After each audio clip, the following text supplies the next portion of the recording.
गीता अध्याय 5 श्लोक 4। सांख्ययोगो पृथक् बालाः प्रवदन्ति न पंडिताः एकमप्यास्थिताः सम्यक् उभयोर्विन्दते फलम्।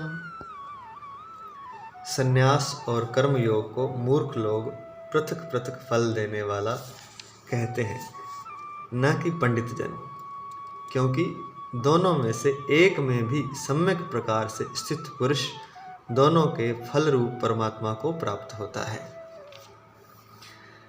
भगवान कृष्ण समझाते हुए कह रहे हैं कर्म योग को और संन्यास योग को कि जो मूर्ख लोग हैं वो ये कहते हैं कि कर्म योग का फल अलग है, संन्यास योग का फल अलग है। लेकिन भगवान कृष्ण कह रहे हैं कि पंडित जन जो हैं, जो विवेकी हैं, जो ज्ञानी पुरुष हैं, वो ऐसा नहीं कहते। वो कहते हैं कि दोनों का फल सेम ही है, दोनों का फल एक समान है, चाहे वो कर्म योग से चले चाहे वह संन्यास योग से चले, वह फल रूप परमात्मा को ही प्राप्त होता है, ऐसा ज्ञानी जन कहते हैं। लेकिन जो बालक हैं, अभी बच्चे हैं, जिन्हें ज्ञान नहीं है, या कहें कि जो मूर्ख हैं, वो ये कहते हैं कि दोनों अलग अलग फल को देते हैं। संन्यास से अलग फल मिलता है, संन्यास योग से, कर्म योग से या गृहस्थ से अलग फल मिलता है। लेकिन शर्त क्या है कि सम्यक प्रकार से स्थित होना है। किसी भी मार्ग पर चले, सम्यक प्रकार से स्थित होना है।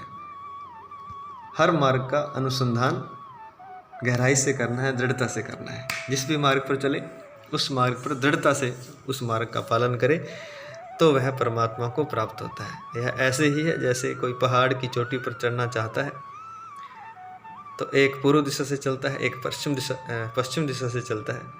लेकिन जैसे जैसे वे ऊपर पहुंचते जाते हैं, दोनों चोटी के पास आते जाते हैं। दोनों का जो फल है चोटी पर पहुंचना, वह दोनों को अंत में मिलता है। और जैसे जैसे वो चलते हैं, ऊपर पहुंचते जाते हैं, वैसे वैसे दोनों की दूरी भी कम होती जाती है। अर्थात जो पूर्व से चला था वो पहले बहुत दूर था पश्चिम वाले से, लेकिन जैसे जैसे ऊपर चढ़ते जाते हैं उनके बीच की दूरी खत्म होती जाती है और अंत में चोटी पर पहुंचकर दूरी बिल्कुल ख़त्म हो जाती है। दोनों चोटी पर पहुंच जाते हैं। अर्थात जो पहाड़ पर चढ़ने का फल रूप चोटी था, उस पर दोनों एक ही जगह पहुंचते हैं, चाहे वो अलग अलग दिशा से चले थे, चाहे वो विपरीत दिशा से भी चले थे। ऐसे ही संन्यास से चलेगा तो भी वहीं पहुंच जाएगा और कर्म से चलेगा तो भी वहां पहुंच जाएगा, क्योंकि फल रूप में दोनों एक ही हैं। तो कहने का तात्पर्य यह है कि मूर्खों की बातों में ना आए। उनको ज्ञान नहीं है, उनको पता नहीं है, वे संन्यास योग को और कर्म योग को अलग अलग समझते हैं। अर्थात जो संसार में रह करके कर्म करते हुए,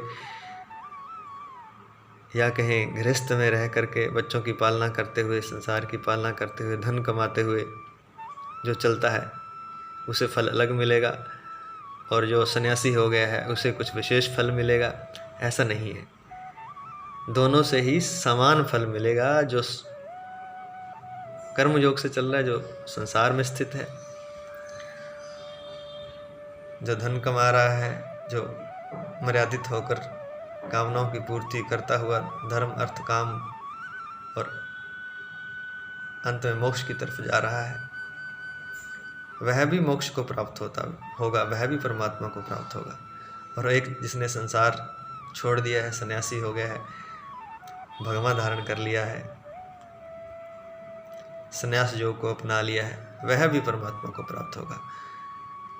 लेकिन अज्ञानी लोग कहते हैं कि दोनों अलग अलग है। ऐसा नहीं है, एक ही फल है दोनों का, ऐसा विवेकी जन और ज्ञानी पुरुष कहते हैं।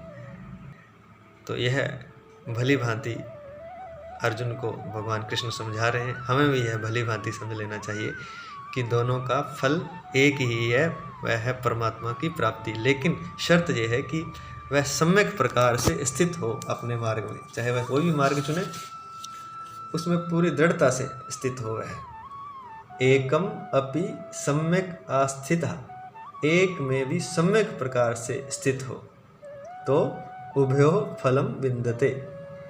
उभयो अर्थात दोनों के फल रूप परमात्मा को प्राप्त होता है, बशर्ते कि वह अपने मार्ग में दृढ़ता से स्थित हो, अपने मार्ग में नियमों से चलता हुआ वह चले। जय श्री कृष्ण।